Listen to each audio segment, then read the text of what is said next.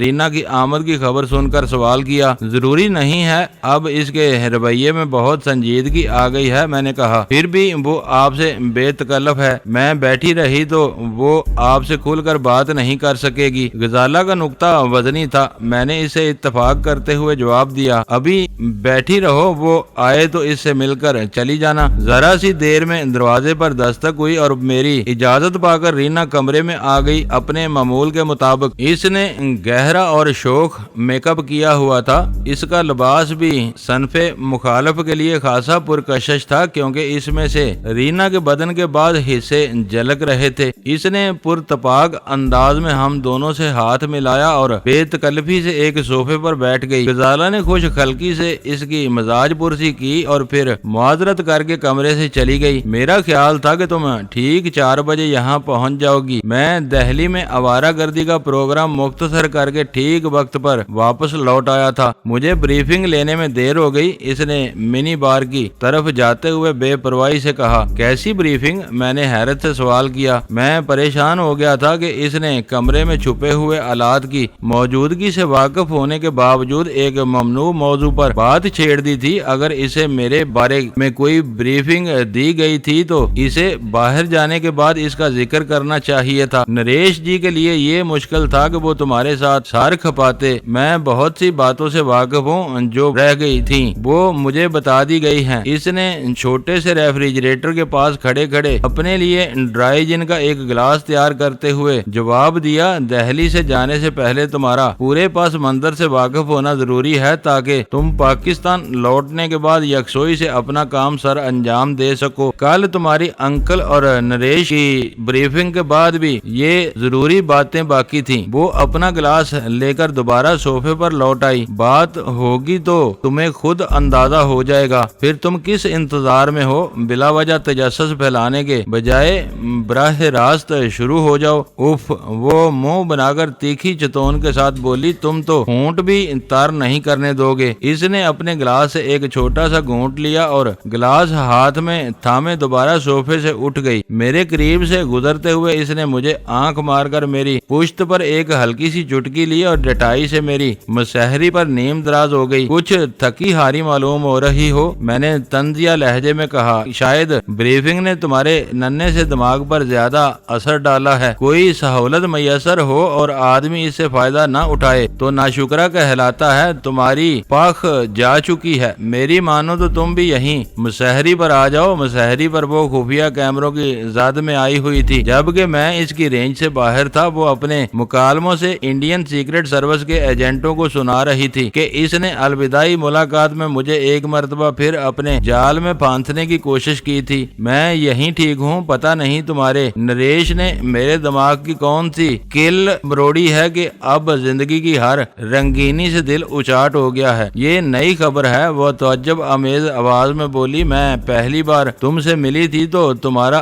رنگ ہی کچھ اور تھا۔ تم جیسا بھوکا درندہ میرے معاملے میں اتنا سرد کیسے ہو گیا؟ ہونے والی بات کو روکنا کسی کے بس میں نہیں ہوتا۔ یہ باتیں نریش کو معلوم ہیں۔ اپنی نئی کمزوری کی وجہ سے مجھے نریش کے سامنے بھی شرمندگی اٹھانی پڑی۔ اس سے پوچھو گی تو وہ تمہیں ہر بات بتا دے گا۔ ابھی تم کہہ رہے تھے کہ نریش نے تمہارے دماغ کی کوئی کل مروڑی ہے، کیا اس نے تمہیں مجھ سے دور رہنے کی ہدایت دی ہے؟ اس نے چونک کر اشتباہ آمیز لہجے میں سوال کیا۔ میں کہہ رہا ہوں کہ یہ پیچیدہ کہانی ہے، اس نے کسی کے بارے میں کچھ نہیں کہا، بس تم اسی سے بات کر لینا۔ اس وقت میں تمہاری زبان سے کوئی بریفنگ سننے کا منتظر ہوں۔ تم باتوں کے دوران بھی شراب نوشی کا شغل جاری رکھ سکتی ہو۔ اس نے ڈرائی جن اور ٹانک واٹر کے محلول کا گلاس اپنے نرم و نازک اور آتشین لبوں سے ہٹایا، پھر ایک گہرا سانس لے کر بولی، بات ذرا کچھ زیادہ لمبی ہے، میری سمجھ میں نہیں آ رہا کہ میں کہاں سے شروع کروں۔ تم کہیں سے بھی شروع کر دو، ساری کڑیاں خود بخود مل جائیں گی۔ اس نے لمحہ بھر کے لیے کچھ سوچا، پھر مجھ سے پوچھا، تم جان اسمتھ کے بارے میں کیا جانتے ہو؟ کون جان اسمتھ؟ میں نے بے ساختہ حیرت سے پوچھا۔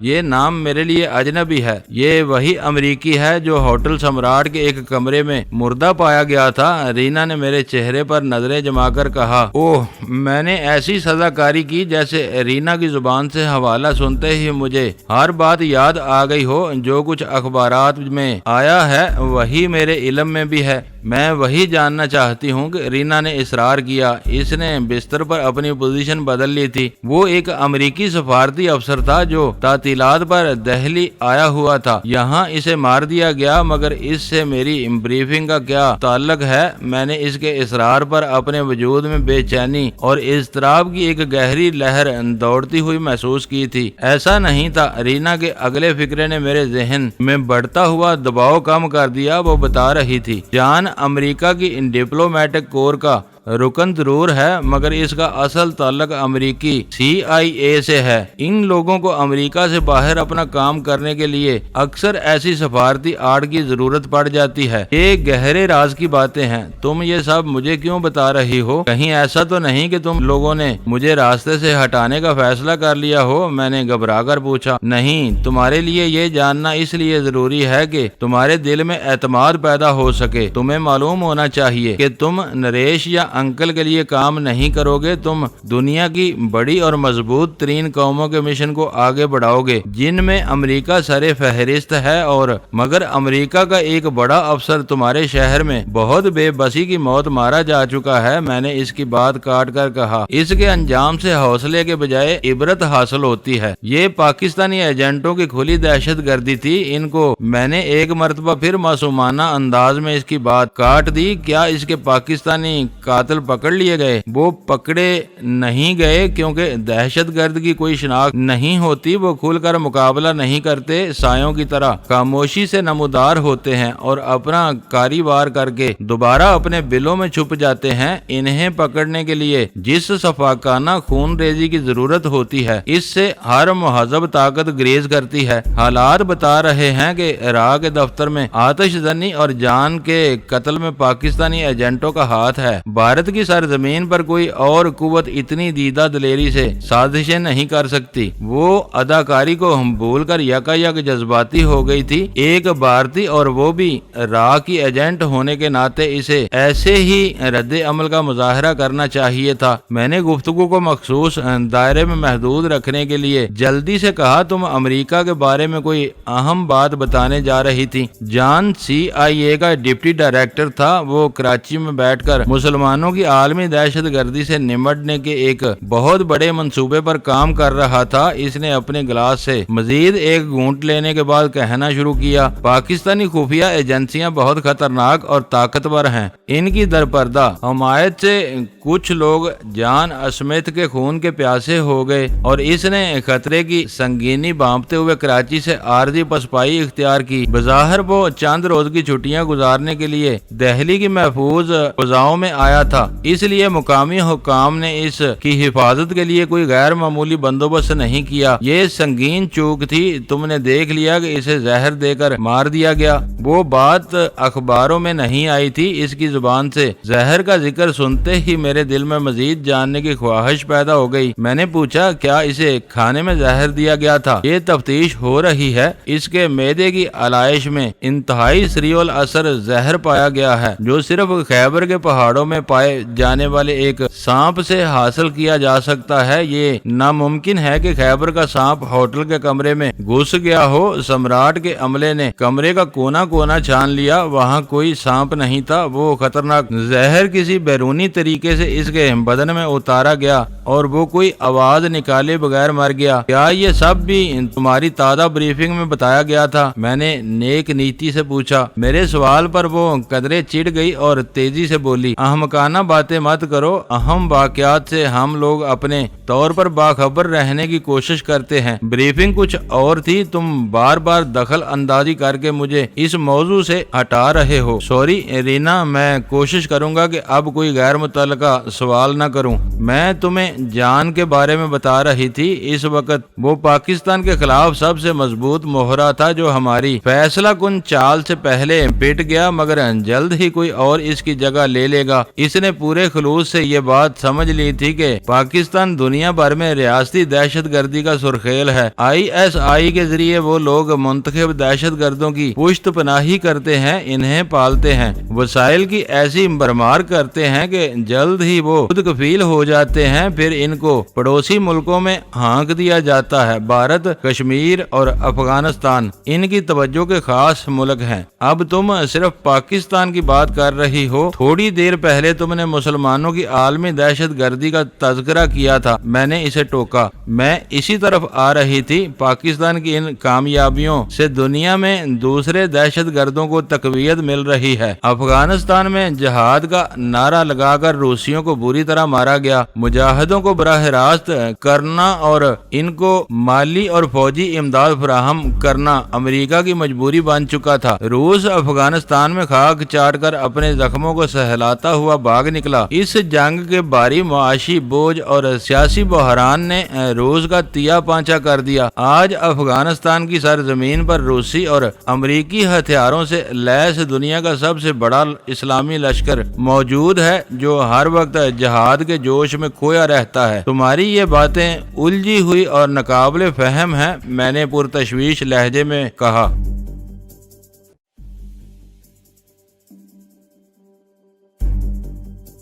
دوستو ویڈیو کو لائک ضرور کر دیا کریں۔ ISI پاک آرمی زندہ باد، پاکستان پائندہ باد۔ معزز ناظرین، اپنا خیال رکھیے گا اور اپنے اس چینل کا بھی شکریہ۔